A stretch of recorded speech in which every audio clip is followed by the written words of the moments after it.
ಸ್ನಾನಕ್ಕೆ ಬಳಸುವ ಸೋಪನ್ನು ತರಕಾರಿ ಸಿಪ್ಪೆ ತೆಗೆಯುವ ಪೀಲರ್ನಿಂದ ಪೀಲ್ ಮಾಡಿ ನೋಡಿ. ನಿಮ್ಮ ಅತಿ ದೊಡ್ಡ ಸಮಸ್ಯೆಗೆ ಇದೊಂದೇ ಪರಿಹಾರ.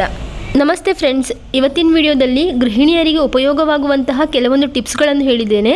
ಸೊ ವಿಡಿಯೋನ ಸ್ಕಿಪ್ ಮಾಡದೆ ಕೊನೆವರೆಗೂ ನೋಡಿ. ಮೊದಲನೇ ಟಿಪ್, ಹೊಸದಾಗಿ ತಂದಿರುವ ಬಾಚಣಿಗೆ ಬಾಚುವಾಗ ತಲೆಗೆ ಚುಚ್ತಾ ಇದ್ದರೆ ನೈಲ್ ಪಾಲಿಶನ್ನು ಬಾಚಣಿಗೆಯ ಹಲ್ಲಿನ ತುದಿಗಳ ಮೇಲೆ ಹಚ್ಚಿ ಪೂರ್ತಿಯಾಗಿ ಒಣಗಲಿಕ್ಕೆ ಬಿಡಬೇಕು.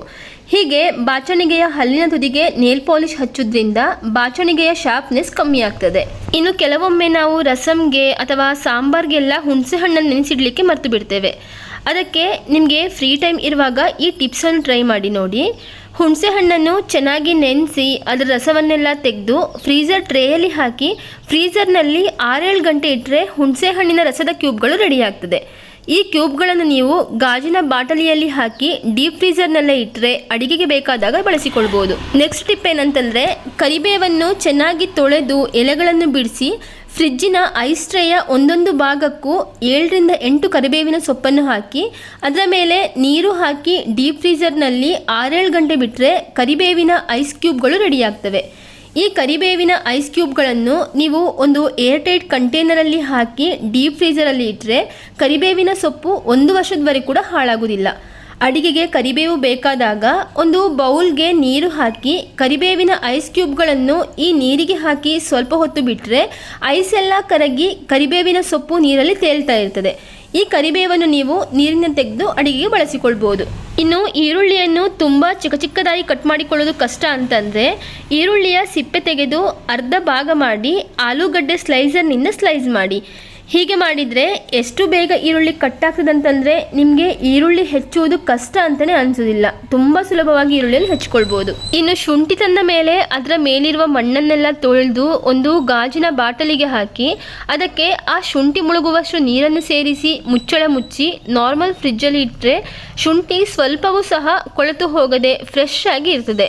ಆದರೆ ಡೀಪ್ ಫ್ರೀಝರ್ನಲ್ಲಿ ಮಾತ್ರ ಇದನ್ನು ಇಡ್ಲಿಕ್ಕೆ ಹೋಗಬೇಡಿ.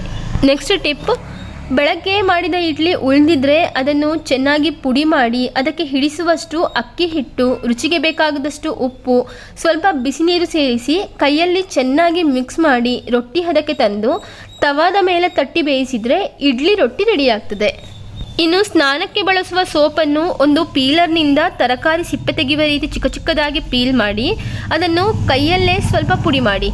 ಈ ರೀತಿ ಪೀಲ್ ಮಾಡಿ ಪುಡಿ ಮಾಡಿದಂತಹ ಸೋಪನ್ನು ಒಂದು ಚಿಕ್ಕ ಡಬ್ಬದಲ್ಲಿ ಸ್ಟೋರ್ ಮಾಡಿ ನಿಮ್ಮ ಬ್ಯಾಗಲ್ಲಿ ಇಟ್ಕೊಂಡ್ರೆ ಹೊರಗೆ ಟ್ರಿಪ್ಗೆ ಹೋದಾಗ ಹ್ಯಾಂಡ್ ವಾಶ್ನ ಅಗತ್ಯ ಬಿದ್ದರೆ ಸೋಪ್ನ ಈ ಚಿಕ್ಕ ತುಂಡುಗಳನ್ನೇ ಕೈ ತೊಳೆಯಲಿಕ್ಕೆ ಬಳಸ್ಕೊಳ್ಬೋದು.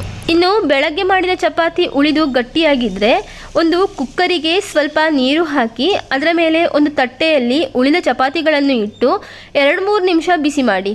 ಇದರಿಂದ ಚಪಾತಿ ತುಂಬ ಮೃದುವಾಗ್ತದೆ. ಇನ್ನು ಹಸಿ ತೆಂಗಿನಕಾಯಿಯನ್ನು ಚಿಪ್ಪಿನಿಂದ ಸುಲಭವಾಗಿ ಬಿಡಿಸಬೇಕು ಅಂತಂದರೆ ತೆಂಗಿನಕಾಯಿ ಹೋಳುಗಳನ್ನು ಗ್ಯಾಸ್ ಸ್ಟವ್ ಮೇಲಿಟ್ಟು 5 ನಿಮಿಷಗಳವರೆಗೆ ಮೀಡಿಯಂ ಫ್ಲೇಮ್ನಲ್ಲಿ ಬಿಸಿ ಮಾಡಿ. ಇದರಿಂದ ಕೊಬ್ಬರಿಯನ್ನು ಚಿಪ್ಪಿನಿಂದ ಸುಲಭವಾಗಿ ಬಿಡಿಸ್ಕೊಳ್ಬೋದು. ಸೊ ಇವತ್ತಿನ ಈ ಟಿಪ್ಸ್ಗಳೆಲ್ಲ ನಿಮಗೆ ಇಷ್ಟ ಆಗಿದೆ, ಯೂಸ್ಫುಲ್ ಆಗಿದೆ ಅಂತೇಳಿ ಅಂದ್ಕೊಳ್ತೇನೆ. ಇಷ್ಟ ಆದರೆ ಪ್ಲೀಸ್ ಒಂದು ಲೈಕ್ ಕೊಟ್ಟು ನಿಮ್ಮ ಅನಿಸಿಕೆಗಳನ್ನು ಕಮೆಂಟಲ್ಲಿ ತಿಳಿಸಿ. ಸಿಗೋಣ ಮುಂದಿನ ಒಳ್ಳೊಳ್ಳೆ ಟಿಪ್ಸ್ಗಳ ಜೊತೆ. ಅಲ್ಲಿವರೆಗೆ ಧನ್ಯವಾದಗಳು.